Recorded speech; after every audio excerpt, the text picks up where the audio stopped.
एउटा यस्तो सैन्य कारबाही जसले पुरै विश्वलाई नै स्तब्ध बनायो। आज हामी भेनेजुएलामा भएको त्यही अमेरिकी सेनाको अप्रत्याशित छापाबारे कुरा गर्नेछौँ। यो कथा सुरु हुन्छ सन् 2026 जनवरी 3 को बिहान। समय थियो बिहानको ठिक 2 बजे। भेनेजुएलाको राजधानी काराकास मस्त निद्रामा थियो।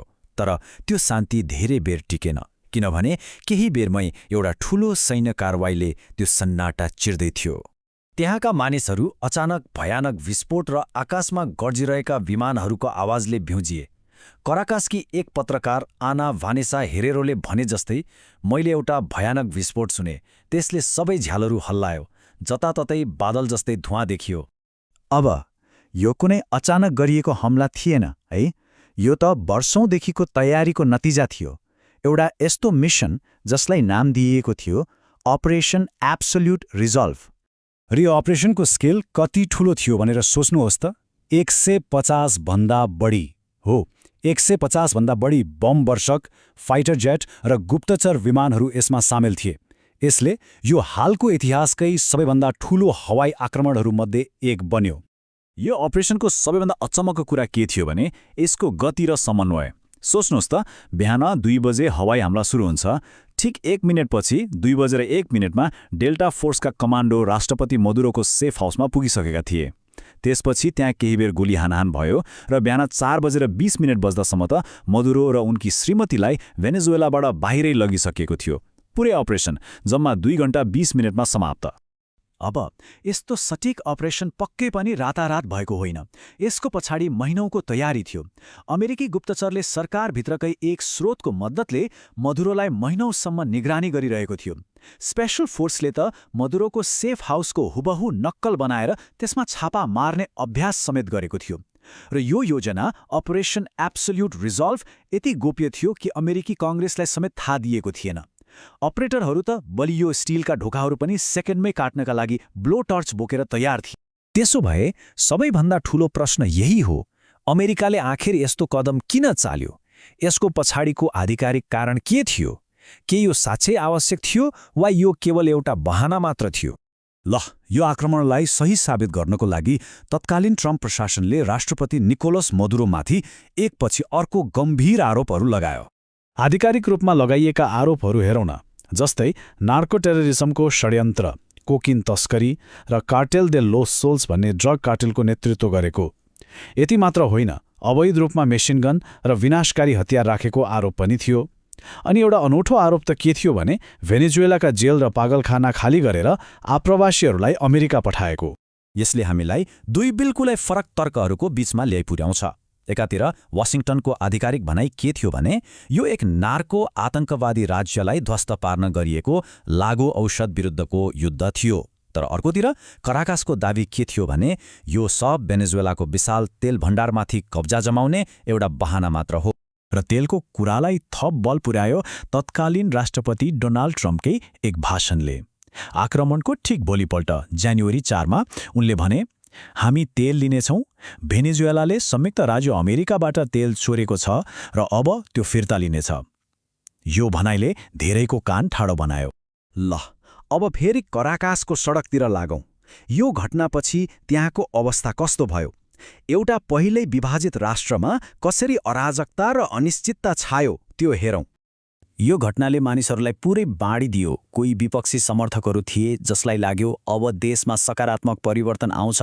अर्कातिर सरकारका समर्थकहरू थिए जसले भने हामीले आफ्नो देशको रक्षा गर्न सडकमा उत्रिनु पर्छ। यसले त झन् ठूलो द्वन्द्व निम्त्याउँछ। बीचमा केही मानिसहरू पनि थिए जो भन्दै थिए यो सब राजनीतिक चलखेल हो, हामीलाई त शान्ति चाहिएको छ। अवस्था यति तनावपूर्ण थियो कि मानिसहरू डराएर देश छोडेर कोलम्बियातिर भागिरहेका थिए, किनभने सुपरमार्केटहरू बन्द हुन थालेका थिए र कसैलाई थाहा थिएन कि अब के हुन्छ। तर सडकमा यो सबै अराजकता चलिरहँदा पर्दा पछाडि एउटा अर्कै कथा पनि चलिरहेको थियो। एउटा यस्तो कथा जसले यो धारणालाई चुनौती दिन्छ कि भेनेजुएला यो आक्रमणको लागि तयार थिएन। प्रश्न उठ्छ, के भेनेजुएला साँच्चै अनप्रिपेयर्ड थियो त? अचम्ममा परेको थियो? सुन्दा अचम्म लाग्न सक्छ, तर केही स्रोतहरूका अनुसार भेनेजुएला सरकारले यस्तै किसिमको आक्रमणको लागि वर्षौंदेखि गोप्य रूपमा तयारी गरिरहेको थियो।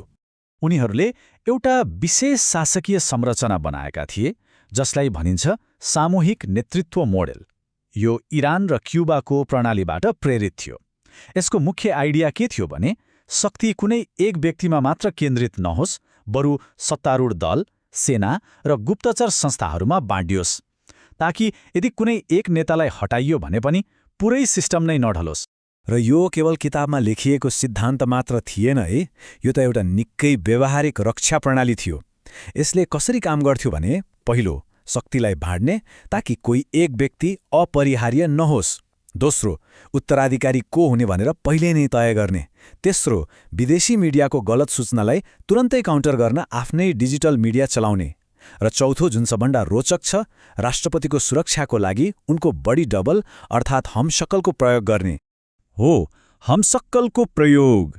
यो कुराले एउटा निकै नै आश्चर्यजनक सम्भावनालाई जन्म दिन्छ। के अमेरिकी सेनाले पक्राउ गरेका व्यक्ति साँच्चै निकोलस मदुरो नै थिए वा उनी केवल एक हमशक्ल थिए? अब यो घटना भेनेजुएलामा मात्र सीमित रहेन, यसले पुरै विश्वको ध्यान खिच्यो र अन्तर्राष्ट्रिय प्रतिक्रियाहरू पनि एकदमै विभाजित थिए।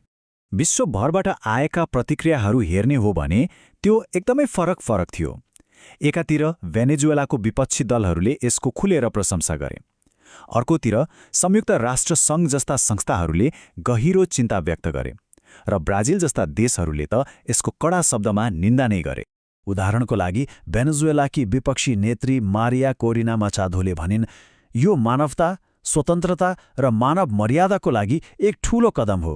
हामी राष्ट्रपति ट्रम्पको कार्यको लागि आभारी छौं। उनीहरूका लागि यो साँच्चै नै मुक्तिको क्षण थियो।